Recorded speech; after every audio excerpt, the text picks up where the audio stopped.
All right. Hello and welcome to the Omer Day 4. Yay. Today we are talking about Netzach of Chesed, which is the endurance of love, enduring love, and how long will your love go, and how in these in trying times, an adult with a child that's being unruly or something. That's all I can think. This is that's the easiest one to relate. Not that, again, like we have taught, but we don't have children of our own. So, like, this one is full of questions. Oh, great. Does my love withstand challenges and setbacks? I love that. I imagine not that, I don't have anyone that's like addicted to something that has had a setback in my life, so luckily I've never had to deal with that, but that would be a huge one I could see. Yeah.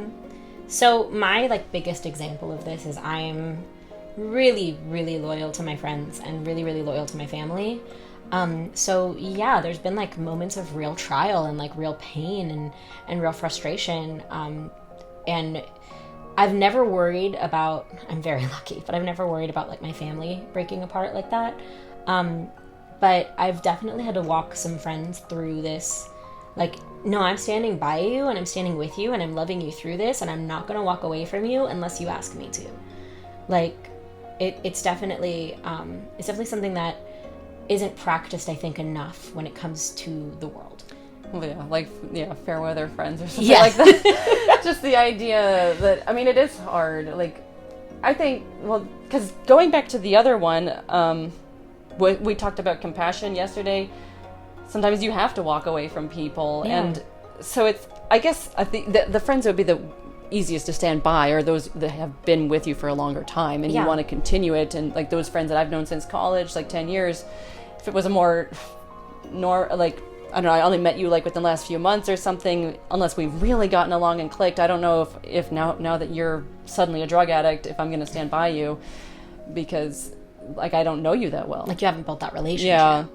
But that's something too, the idea of being able to have long friends, because it is hard. I don't have any friends from high school anymore, and because people do change and stuff, and so I think it's good to let them go and change and stuff, but also those people that you have been able to grow with, I guess in any relationship, that you're still friends after 10, 15, 20 years or something, that's a good thing too. Yeah. That your love has endured. I don't know. How much am I ready to fight for the love I have? Oh, always. All the time. No, I'm a big believer in really showing up for the people that you care about, and showing them how to stand with you. Maybe because I've had it modeled for me so much. But I've dealt with mental health struggles and physical health struggles, and I've really, through that, seen who's really going to show up and stand there for me and be with me and endure through all of the difficulty, and who is a fair weather friend. And in reality, it's made me a better friend, and I guess in the future a better lover, because I'm going to be able to stand enduringly no matter what somebody else is going through, because I've had them do it for me. In those times, were you able to ask people to do stuff or reach out to people, or did they come to you first? There was a little bit of both, but I had to learn how to reach out. That was the hardest part. Learning how to say, no, I'm not actually capable of this, and I really need help. Pretty recently I texted y'all because I had a really bad day, and I'm having a really rough day. Can you please say nice things about me? And they did, and it didn't change my day or anything, but it gave me the strength that I needed in that moment. So it was really powerful. One thing I started, because I had a day like that once when I was in France teaching, and so I was very isolated, plus it was COVID.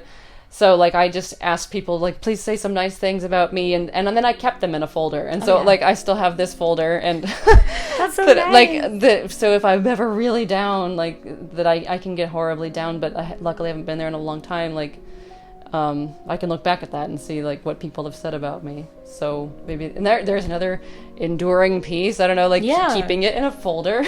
As long as you can find that folder, it endures. Your computer will save everything for you. Yeah. No, I love that. And that the longevity of that, right?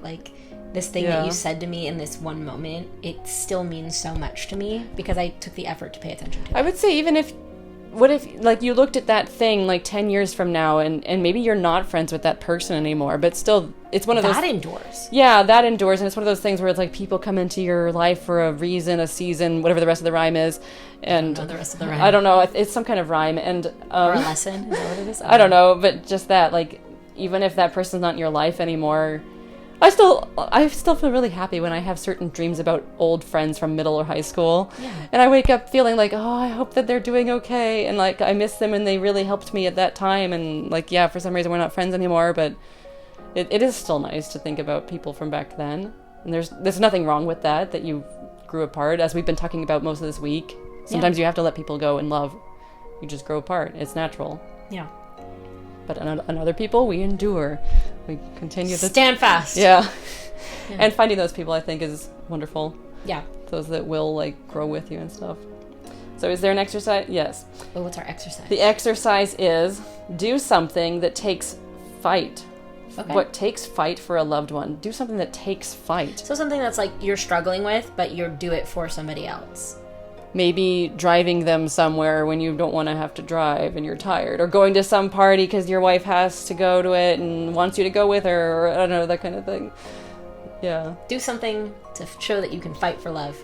Yes. It's a good skill. It's a good practice. Yes. And, like, all those... It's growing. It's like a piggy bank.